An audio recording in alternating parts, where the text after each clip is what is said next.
6.5 down, 5.5 down, 9 forward.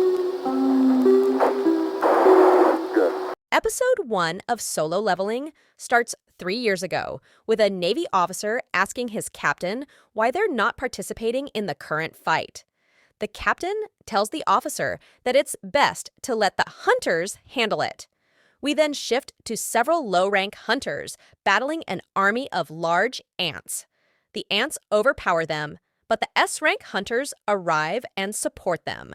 Elsewhere, Guildmaster Choi and his men combat a different army of ants. It's here we learn more about this universe's origins. 10 years ago, several gates appeared that linked the human world with an alternate dimension. Behind each gate lay bizarre creatures called magic beasts, who are immune to standard human weapons. Humans with awakened abilities called hunters are assigned to fight them. They're ranked from S to E based on their magic power.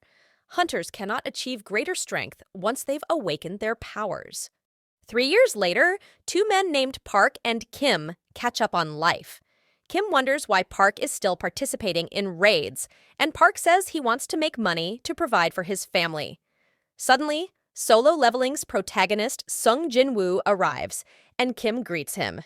Kim tells Park, Sung Jin-woo is one of the weakest hunters of all time, and if Sung's ever tackling a raid, it's likely an easy one. Sung Jin-woo meets a fellow hunter named Joo-hee, who questions why he's scuffed up. Sung details his experience with an E-rank dungeon. Although S-rank hunters accompanied him, they didn't think to bring a healer along for the raid. Joo-hee thinks it was a selfish choice on the S-rank hunter's part, but Sung Jin-woo says he's used to being treated poorly because he's weak. Joo-hee and Sung attend a raid meeting held by their leader, Song Chi-yul. After greeting his fellow hunters, Song and the others travel through a gate. Elsewhere, a man greets Chairman Go and discusses how things went with his meeting with the administration. Go says the administrators are concerned about dungeon breaks. However, they want the hunters to continue collecting valuable items inside every dungeon. Go thinks it's logical, considering hunters make a living by selling the resources they find. He shows his comrade an essence stone, which is something hunters collect from magic beasts they defeat. We shift to Sung Jin-woo's perspective. He's having trouble defending himself against the dungeon's magic beasts. Park saves Sung and says he plans to confront this dungeon's other magic beasts. He asks Joo-hee to look after Sung. We return to Go and his comrade discussing the essence stones more. He says the essence stones can be turned into powerful weapons and gear. Additionally, hunters may encounter mana crystals that have similar applications, but Go says they're less potent. Further, Go says the government wants to use these items for more efficient purposes.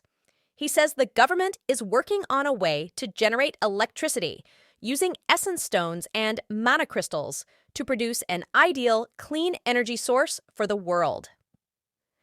Meanwhile, Song and the other hunters defeat the dungeon's boss and celebrate. As Sung watches on, Joo-hee feels Sung Jin-woo shouldn't continue pursuing the hunter lifestyle and reminds him about the injuries he's sustained during this expedition. Sung apologizes and wishes he could have achieved more than a mere E-rank essence stone. Several hunters discover a cave and wonder if this will lead to another dungeon. Song suggests they wait to hear from the Hunters Association before tackling this second dungeon. However, Park feels it should be safe since it's connected to a D-rank dungeon. Song asks everyone to vote on whether they should proceed or concede. 6 hunters say yes, while the other half say no, leaving Sung Jin-woo to decide for the group. Since Sung's family is in a rut so far, he tells Song they should proceed. Elsewhere, we see an agent and Choi discuss matters involving 1 B-rank hunter and 2 C-rank hunters. Choi's happy to hear this news and tells the agent to make them an offer if they seem like an asset to him. However, he feels these hunters won't compare to Cha Hai-in, an S-rank hunter. After witnessing Cha Hai-in stop 2 thieves, we shift to Sung and the others who are on their way to fight the second dungeon's boss. Juhi's frustrated with Sung because of his decision. Our hunters arrive at the dungeon boss's chambers, and we cut to Go, virtually greeting several newly awakened hunters.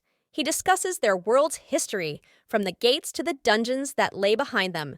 Additionally, he knows some will choose the hunter path while others will opt out. He tells the aspiring hunters that it's best to act cautiously and to be fearful of each raid they partake in. Song and the others enter the dungeon and notice that it looks different than the previous one they conquered. Someone informs Song about an ancient scripture, and Song reads it line by line. Meanwhile, Juhi's cautious about one of the dungeon's statues. Once Song finishes reading the scripture, the entrance door closes. One of the hunters attempts to leave, but gets murdered minutes later by one of the dungeon's statues. Everyone's concerned about the statues, including Sung Jinwoo, who is worried about the statue that caught Juhi's attention. Sung reflects on his prior dungeon raiding experiences with fellow hunters. He states how the other hunters would walk away with better experiences than himself. Despite his poor occasions with dungeons, Sung says he developed a keen eye for detail concerning opportunities and dangerous scenarios. The statue shoots a laser from its eye and annihilates a few hunters in the process. The episode then closes with Sung questioning if he and his allies will escape this place with their lives intact. Thank you for watching this video. I hope this analysis has given you fresh perspectives on the film and enriched your viewing experience. If you enjoyed it, don't forget to subscribe for more content like this, and feel free to leave any questions or feedback in the comments below. Until next time, take care.